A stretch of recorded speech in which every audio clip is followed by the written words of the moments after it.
First, however, I do want to make this point, and that is tomorrow we remember 9/11. We will never forget the evil of what happened in the United States of America on that day, but one thing that we will always remember is the way that Americans responded to that evil, especially the way that first responders and law enforcement officers in New York City ran toward danger, risking their lives to save the lives of others. That is what law enforcement officers do every day. They preserve calm amidst chaos. They step up and provide safety to our communities.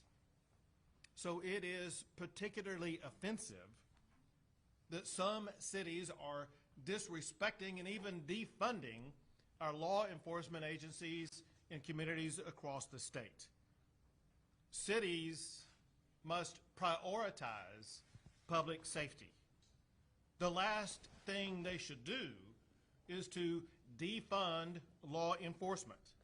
And yet, that is exactly what the city of Austin has done, and is what the Dallas County City Council voted to do in announcing its own defunding scheme last night.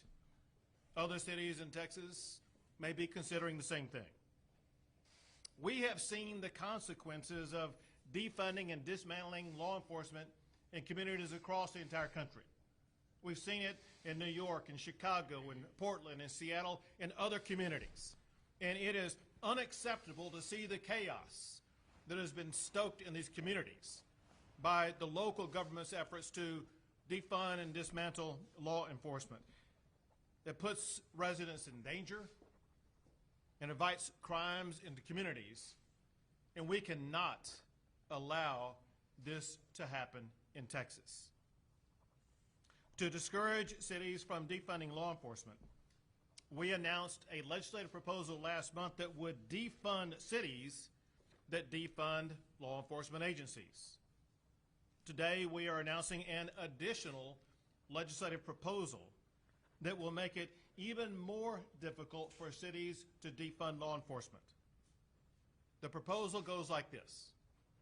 Cities that defund their police departments will forever lose their annexation powers, and any areas and any residents that have ever been annexed by that city in the past will have the power to vote to disannex them from the city. Combined together, all of these proposals will make it basically financially impossible to defund law enforcement, and it should leave Austin with no choice but to restore the cuts that they've already made to law enforcement. Now, part of our job as elected officials in Texas is to ensure the safety and security of all Texans.